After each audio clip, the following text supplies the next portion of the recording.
muganda wange gwe najja mu kyalo kankwatamu omukazi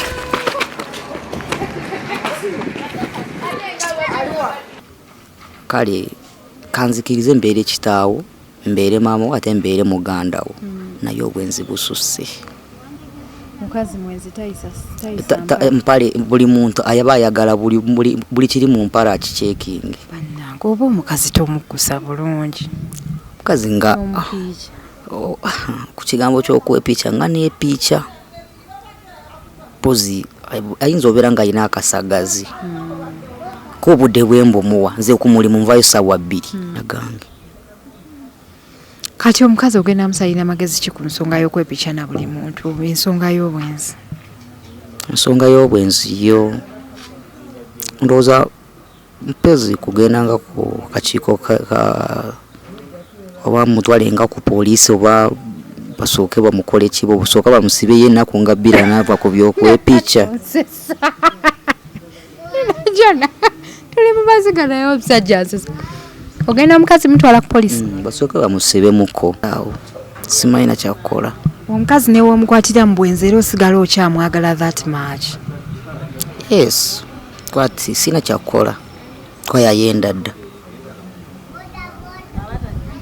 ebyo byebizibu abasajja bye bafuna mu makosa ng'oboy child nga naye agumidde ebizibu bingi kati raboona alina ekizibu omukyala mwenzi. Platinum Wellness Spa offers therapeutic massage services complimentary with sauna and steam bath for your full body cleansing. You can now get a Swedish massage, hot stones, sport massage, aromatherapy, salt ability hot stone therapy, Moroccan bath hammam, jacuzzi, and many more therapeutic massage varieties. We are located along Lukuli Road near Teletubbies Primary School, off Rumala Access, Kongebuziga. Call us on 0708-842-821. Platinum Wellness Spa, here to take care of you. Abali ku HK Media nze nasalawo okubeererawo abantu omwami ono yantereddeko ka message nangamba nti buli kanaku omukyala wayingira Mukiyigo ne muganda we gwe yajja mu kyalo ne beepiica. So kati olwaleero nga bw'omulaba muvuzi wa booda agambye nti tugende tubakwate nga bali mu kinaabiro. Simanyi embeera bw'eri awaka wano tuli seefu. Saagala abantu we banatuyira amannyo. Nedda tuli seefu. Kati ekituufu kye kiki kibuuliremu abantu bakitegeere. Ekituufu muto wange oyo namujja mu kyalo embeera emulemeredde neŋŋamba ajje mu kibuga tuyiye ng'abantu ng'abooluganda. Nengezaako nemuleeta naye buli lwengenda kwanze nvuga booda buli lwengenda nga ngenze kukola nagenda apera nga yegata n'omukazi wange mu kinaabiro. Wakati wabitegera otya nti yegata n'emukyala we? Nze buli lwenzija ndaba bafubutuka mu kinaabiro. Wabuuzaako ko bakuba neighbor oba omuntu yenna okukakasa amazima? Nedda nze kennyini nabeesangira era nakati n'obwengezaako okugamba nti nkigezaako nkikole nyinza osanga nga kati n'essaawa zino bayinza obeera nga bali bonna. Kati oli shuwa essaawa eno bali mu kunaaba? Yes. Okebeddeko mu nnyumba yo ng'omukazi taliimu? Ndi shuwa. Ate omuganda we yali? Bonna tebaliimu. Kati gw'obadde ozze kuwaka kukola ki? Ozze nga obeepangidde? Already nze essaawa ze batera nnyo okubeeramu naziggwamu ate ze essaawa ze tulitera nnyo okuliiramu lunch. Kati mbadde nkomyewo waka kulya lunch naye nsimulabawo. Kitegeeza ali mu Kiyigo. Tugende mu Kiyigo. Jona obiwulidde ebintu ebyo? Tugende tutwaleyo ekiyigo kye kiriwo. Jona genda n'omusajja singa gagenda mu Kiyigo.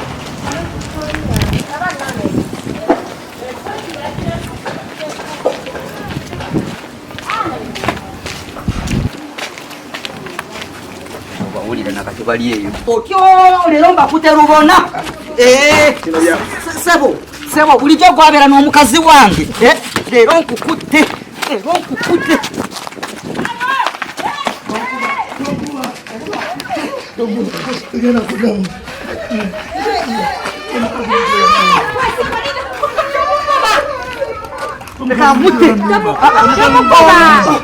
Muganda wange gwe najja mu kyalo kankwatamu omukazi. Omuganda wange yantuusizaako ekyo kyonna.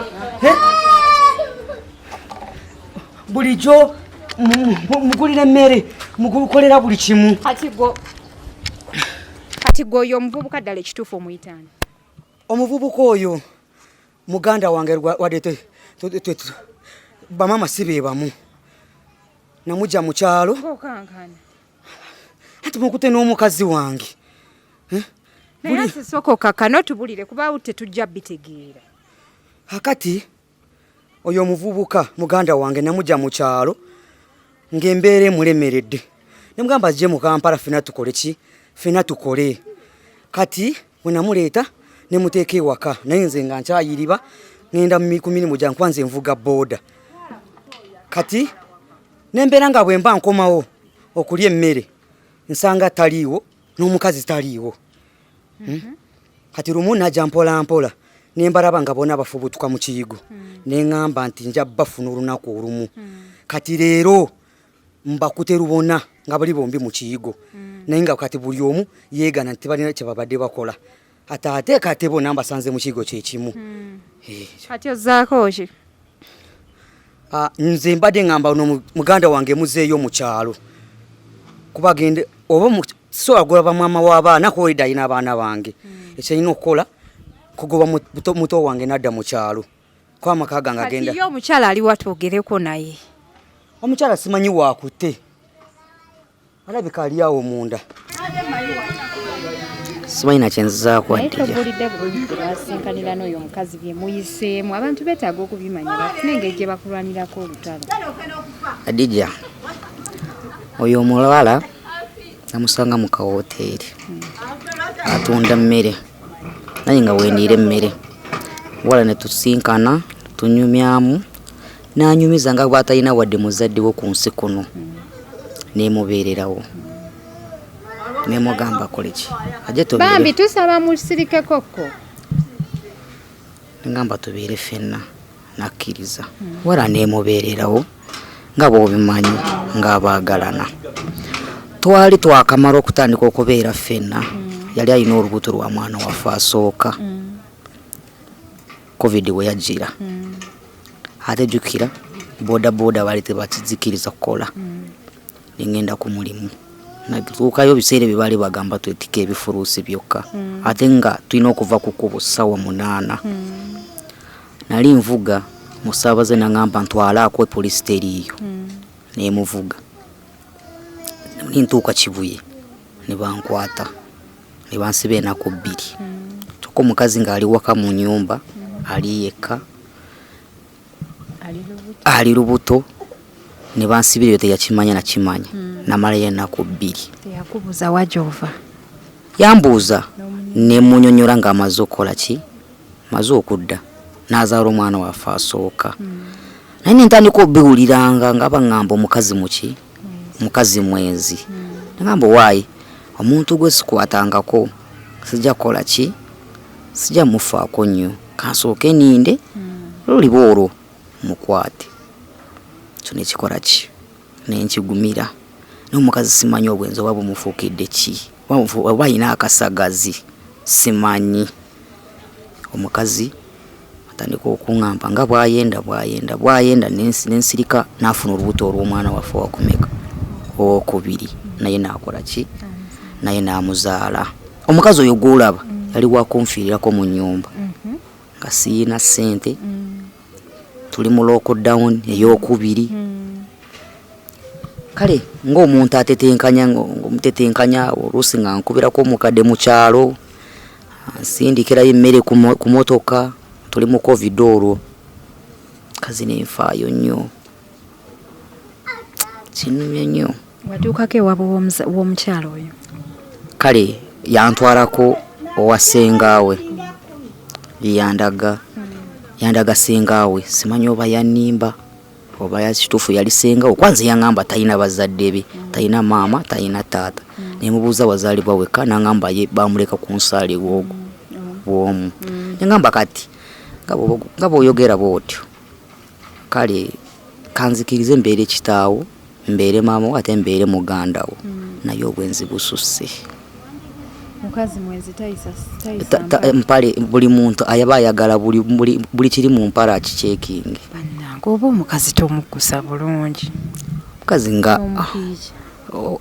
ku kigambo ky'okwepiica nga neepiica pozi ayinza obeera nga alina akasagazi ko obudde bwembu muwa nze ku mulimu nvayo ssaawa 2 banatuusedde waka naye ogenda tuuka oluusi n'emmere tenaba kujja tenomubuuza obwedde okola ki okoze engoye zo luba lutalo atataddemu obwenzi ate abaana babalabirira atya omukyala kale abaana bange babalabirira kubasa abaana tebalwarangako natankubira ssimu oluusi ngenda tuukawo ng'oluusi yamaze batwala mu ddwaliro. Wagezaako okwogerako n'abantu ba famire yo ku nsonga y'omukyalo n'okwepica n'abasajja abalala? Nze nali siraba kukyogerako ku lwa nsonga mbadde simukwatangako bubona. Lwaki wasazeewo mpita ate omukwatire mu kamera nga tonnayogerako n'abantu be?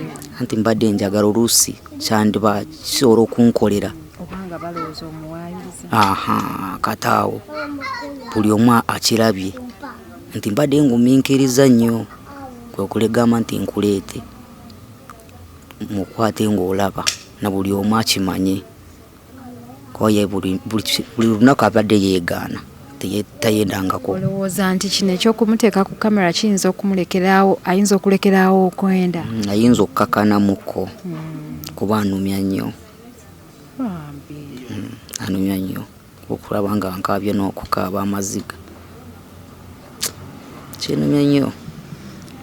Bannaye zigali omusajja liva wala olunaku lwaleero tulinako wano we batuyise omwami ono n'agamba nti mukyala we ayenda ayagala amukwate lubona. Hadijja, ekintu ekisinga okunnuma olunaku olumu nali ndi awo kazi wange nannimba agamba ayagala agendako ewa ssengaawe nandiko mu nnyumba n'abaana nina okukola buli kimu, nina okulabirira abaana kugamba nga nange ebyo sibitegeera bulungi. Nali ndi awo nga tebinaggwa kola olunaku lwennyini ninfuna owa booda munnange gwe nkola naye naŋŋamba yalabye omukazi wange ava mu nnyumba y'owa booda munnaffe. Niŋŋamba omukazi yaŋŋambye agenze wa ssengaawe ate yafumutuka mu nnyumba ya munnange. Niŋŋamba naye omukyalo ono ayina akasagazi oba kiki? Ate jjukira nina abaana bange mbaagala nandi basindise mu kyalo naye abaana bange mbaagala njagala kubeera nabo. Kejjukira mu kyalo ewaffe wala nva yiiri ekamwenge gyenva kati kugamba binsobedde sigobe mukazi abaana siina ngeri sibasobola kwamba nina okukola mba nina okunoonya ssente z'abaana. Omwana omukulu we yagenda atandika kusoma kwakati wa myaka 4 agenda atandika kusoma nasale kataawo siina ngeri gye nsobola obikwasaganyamu ebintu 2 oba 3 kati Omutuulako n'omukyala ne mukyogerako eky'obwenzi ye omukyala agamba atya? Kati nga sinamukwata leero yabadde yeewakana. Buli lw'omugambako yeewakana, buli lw'omugambako yeewakana naye kati leero omukutte. Oyinako abantu abakubbirako nti balaba mukyala wo ng'ali mu kiyigo? Waliwo omu yaŋŋamba naye nze nentabifaako neŋŋamba nange kantandike nkole ki. Ogwasoose waŋŋambye teolina yakamba? Ebyo basooka kuŋŋamba baŋŋamba ebya nayiba naye ebyono mu kiyigo badde terina omu yali aŋŋambyeko naye kuba nalijanga oluusi piki nga njirekayo ku stage neninya akabooda akala nenzijja nga tampulira nentuukaawo nga simulabawo ne muganda wange simulabawo. Kwekola ki kugamba kantambule mpola mpola nja mukwata oluusi bwe mba naakatuuka ndaba afubutuka mu kiyigo n'omuvubuka naye ng'avuyo mu kiyigo saidi z'omukiyigo nemanya nti kati balabika babadde bali mu kwepiica kwe kutambula mpola fwentegeredde leero nemanya nti kati essaawa zaabwe kuba nali maze okitegeera nti ssaawa 7 ku 8 ku 9 ezo essaawa ze zaabwe kwe kujja kwe kuyita Kati ye muganda akugamba ki bulijjo wagezaako okwogerako ne muganda gwaleeta okuva mukyala? Nze muganda wange nali simugambanga kukuba naye nali siramba mukwata. Ne kati kemukutte ye kenyini akoze eki akitegedde nti mukutte lwona nga yepicha n'omukazi wange. Kati ogenda ozaako ki ku nsonga eyo gwe ne muganda wo kubanga mwe muli ba Luganda ate oli mama w'abaana bo kugamba ensonga ya family? Wadde ensonga ya family badde nsazeewo kuba kati omukazi mukyala wange ssobola mmugoba lwansonga abaana basigenda basobola. Ndowooza kuzaayo buza muganda wange mu kyalo. Naddayo ema nti kati emirembe enfunyeewo kyekyo. Abalungi abali ku HK Media tetwafunye na budde bubanjulira ba sponsors baffe aba Platinum Wellness Spa bakutuusaako sheno ate n'obeera ng'oginyumirwa bulambalamba poza ate ne baganda baffe aba Roast Coffee Academy bakafulu mu kubangula abaana ba baristas abamanyi nabo babeerawo nnyo okulaba nti HK Media etambulira ddala bulungi nnyo. Omwami ng'olina omukyala ng'omwagala nnyo obeera ng'omwami ono gwensinkanye olunaku olwaleero poza ate abakyala simanyi kye mwagala bawavuga boda mufuna mpola naye afuba okulanga akufaako akuwa buli kimu bweyagala okusiba enviiri oziba bweyagala kana akakuwa ate ayagala abaana. Nze nina abakazi mangi kunene okukyano bendeeta nga abasajja babasuulidde abaana naye kati bw'osanga omukazi ow'ekika kino ng'alina akasagazi yeebaka ne neiba yeebaka n'owa boda yeebaka n'owa gundi kwegamba ti nakyo ate kibeera kyeraliikiriza. Amanya go gwani? Amanya nze Amusambye Vincent. Amanya gange. Kati omukazi ogenda amusalira amagezi ki ku nsonga y'okwepicha na buli muntu ensonga y'obwenzi? Ensonga y'obwenzi yo ndowooza mpezi kugendanga ku kakiiko oba mutwalenga ku poliisi oba basooke bamukole ki busooka bamusibe ye ennaku nga bbiri n'ava ku by'okwepicha. Jona tuli mubaziga naye omusajja nsesa ogenda omukazi mutwala ku poliisi basooke bamusibe muko oluusi yandiva ku by'okwepicha na buli omu bw'anaasalawo ate okugira abapoliisi obeepicha nabo onaakola oti n'abapoliisi nabeera nabo baba bakyagadde omuntu bagamba poliisi. Kati awo bw'omutwala ku poliisi ogenda mulopa musango ki? Oba kusooka kumutwala ku musaayi basooke bamukebere n'ekirala kutwala abaana bano ku DNA kuba nyinza obeera nga siinaamu wange kuba ayagala nnyo okwepicha na buli omu simanyi oyinza obeera kusanga nga yali yeepicha ne baliwe yafunira embuto ezo ng'abaana si bange.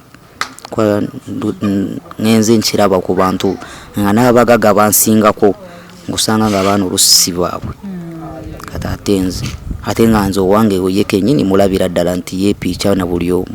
Kati singa kivaayo ngo abaana si babo bombi ogenda kukola otya?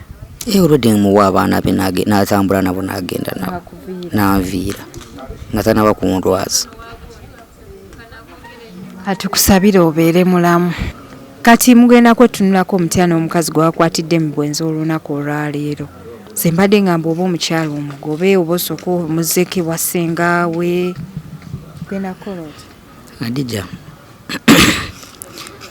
nedda mukyala wange mwagala ate n'abaana sibasobola balabirira so siina ngeri gyenaabikolamu ebyo njaguma ng'omusajja ate munange naakikolera ki siina kyakuzzaako kati kuba abaana sibasobola mukyala wange mwagala kati awo simalina kyakukola.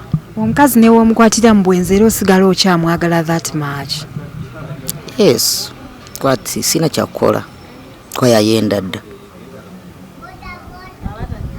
Ebyo byebizibu abasajja bye bafuna mu maka osanga boy child nga naye agumidde ebizibu bingi kati rabo alina ekizibu omukyala mwenzi n'obwenzi nakyo kizibu.